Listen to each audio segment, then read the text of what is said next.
Alors, cette idée a germé par ce qu'on pourrait appeler avant l'heure la démocratie participative.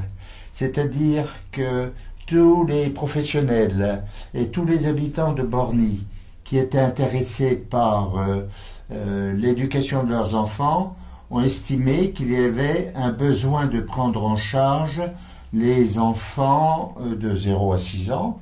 Et pour cela, on a créé un collectif, groupe de pilotage, et ensemble, on a identifié les besoins qui existaient sur le quartier en termes de petite enfance, ce qu'il manquait, ce qu'il faudrait faire, ce qu'il faudrait mettre en place.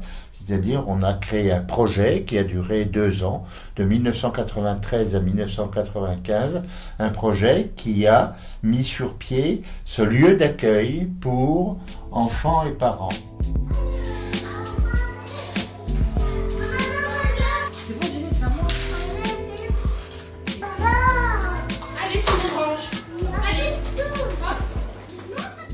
Il est caractérisé par le fait qu'il est gratuit, on peut y accéder.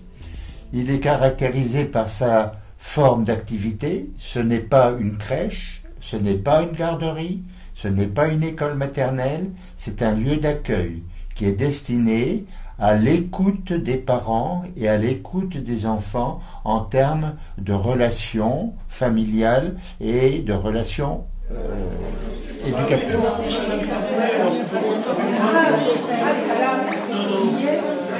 Ce lieu est donc affilié à un réseau lorrain, qu'ils appellent le réseau d'écoute et d'aide à la parentalité lorraine. Son éthique, et ça c'est très important à retenir, son éthique est la confidentialité, l'anonymat, la liberté de fréquentation des familles et le respect de tous. Donc depuis 1994, avec l'inauguration de la maison d'Anjou, les photos des parents et une partie historique, comme disait M. Jacquat, la photo que j'ai récupérée sur Internet avant, donc quand la maison d'Anjou était au 36 rue d'Anjou. C'était une barre de 600 mètres de long. Et après 2004, quand ça avait été tronçonné. Voilà. Donc c'est pour ça que les rares photos des parents qu'on a sont particulièrement précieuses parce que les parents nous font toute confiance.